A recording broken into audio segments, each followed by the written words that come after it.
ಮತದಾನದ ಹಕ್ಕಿಗಾಗಿ ಇಡೀ ದೇಶಾದ್ಯಂತ ಕಾಂಗ್ರೆಸ್ ಪಕ್ಷ ರ್ಯಾಲಿ ನಡೆಸುತ್ತಿದೆ. ಇದರ ಮುಂದಿನ ಭಾಗವಾಗಿ ಬಿಹಾರದಲ್ಲಿ ಕಾಂಗ್ರೆಸ್ ಪಕ್ಷ ಹಾಗೂ ಇತರ ಪಕ್ಷಗಳ ನಾಯಕರು ರ್ಯಾಲಿ ನಡೆಸಿದ್ದಾರೆ. ಈ ರ್ಯಾಲಿಯಲ್ಲಿ ರಾಹುಲ್ ಗಾಂಧಿ ಅವರು ತಮ್ಮ ಸಹೋದರಿ ಸಂಸದೆ ಪ್ರಿಯಾಂಕಾ ಗಾಂಧಿ ಅವರೊಂದಿಗೆ ಬೈಕ್ ರ್ಯಾಲಿಯಲ್ಲಿ ಪಾಲ್ಗೊಂಡು ಜನರ ಮನಸ್ಸನ್ನು ಸೆಳೆದಿದ್ದಾರೆ.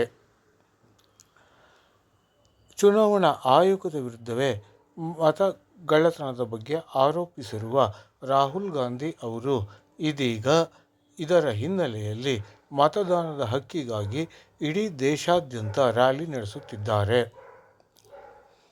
ಈಗಾಗಲೇ ಬೆಂಗಳೂರು ಸೇರಿದಂತೆ ಇತರ ನಗರಗಳಲ್ಲಿ ಕಾಂಗ್ರೆಸ್ ಪಕ್ಷ ಹಾಗೂ ಅದರ ಮೈತ್ರಿ ಪಕ್ಷಗಳ ನಾಯಕರು ಬೃಹತ್ ರ್ಯಾಲಿಯನ್ನು ನಡೆಸಿದ್ದಾರೆ. ಅದರಂತೆಯೇ ಇನ್ನೇನು ಕೆಲವೇ ದಿನಗಳಲ್ಲಿ ಬಿಹಾರದಲ್ಲಿ ಚುನಾವಣೆ ನಡೆಯಲಿದ್ದು, ಹಾಗಾಗಿ ಬಿಹಾರದ ಮುಜಫ್ಫರ್ನಗರದಲ್ಲಿ ಕಾಂಗ್ರೆಸ್ ಪಕ್ಷ ಹಾಗೂ ಇತರ ಪಕ್ಷಗಳ ನಾಯಕರು ಬೈಕ್ ರ್ಯಾಲಿ ನಡೆಸಿದರು. ರಾಹುಲ್ ಗಾಂಧಿ ಅವರು ತಮ್ಮ ಸಹೋದರಿ ಪ್ರಿಯಾಂಕಾ ಗಾಂಧಿ ಅವರೊಂದಿಗೆ ಬೈಕ್ ಸವಾರಿ ನಡೆಸಿ ಜನರ ಮನಸ್ಸನ್ನು ಗೆದ್ದರು. ಆ ಮೂಲಕ ಮತಗಳ್ಳತನದ ಬಗ್ಗೆ ಜಾಗೃತಿ ಮೂಡಿಸಿದರು. ಇನ್ನೇನು ಕೆಲವು ದಿನಗಳಲ್ಲಿ ಬಿಹಾರದಲ್ಲಿ ವಿಧಾನಸಭೆ ಚುನಾವಣೆ ಎದುರಾಗಲಿದೆ.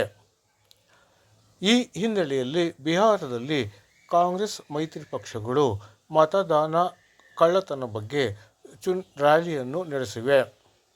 ಈ ರ್ಯಾಲಿಯಲ್ಲಿ ಹಲವಾರು ನಾಯಕರುಗಳು ಭಾಗವಹಿಸಿದ್ದಾರೆ. ಅದರಲ್ಲೂ ಬಹುಮುಖ್ಯವಾಗಿ ಸಂಸದ ರಾಹುಲ್ ಗಾಂಧಿಯವರು ಸಂಸದೆ ಪ್ರಿಯಾಂಕಾ ಗಾಂಧಿ ಅವರೊಂದಿಗೆ ಬೈಕ್ ಸವಾರಿ ನಡೆಸಿದ್ದಾರೆ.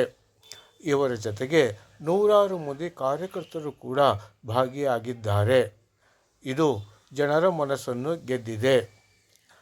ಅಲ್ಲದೆ ಇದೇ ರೀತಿ ಅವರು ನಗರದ ಹಲವು ಪ್ರಮುಖ ರಸ್ತೆಗಳಲ್ಲಿ ಸಂಚರಿಸಿ ಜಾಗೃತಿ ಮೂಡಿಸಿದ್ದಾರೆ. ಒಟ್ಟಾರೆ ಕಾಂಗ್ರೆಸ್ ಪಕ್ಷ ಮತಗಳ್ಳತನದ ಬಗ್ಗೆ ಜಾಗೃತಿ ಮೂಡಿಸುತ್ತಿದೆ. ಮತದಾನದ ಹಕ್ಕಿಗಾಗಿ ಇಡೀ ದೇಶಾದ್ಯಂತ ರ್ಯಾಲಿಗಳನ್ನು ನಡೆಸುತ್ತಿದೆ. ಆ ಮೂಲಕ ಪ್ರತಿಯೊಬ್ಬರಿಗೂ ಮತದಾನದ ಹಕ್ಕನ್ನು ಕೊಡಿಸುವ ಬಗ್ಗೆ ಹೋರಾಟ ನಡೆಸುತ್ತಿದೆ.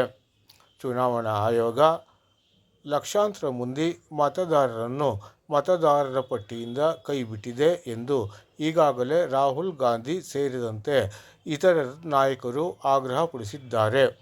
ಅಲ್ಲದೆ ಇಂದು ತಮಿಳುನಾಡಿನ ಮುಖ್ಯಮಂತ್ರಿ ಸ್ಟಾಲಿನ್ ಅವರು ಕೂಡ ರ್ಯಾಲಿಯಲ್ಲಿ ಭಾಗವಹಿಸಿರುವುದು ಗಮನ ಸೆಳೆದಿದೆ. ಅಲ್ಲದೆ ಬಿಹಾರದ ರಾಷ್ಟ್ರೀಯ ಜನತಾದಳದ ನಾಯಕರು ಕೂಡ ರ್ಯಾಲಿಯಲ್ಲಿ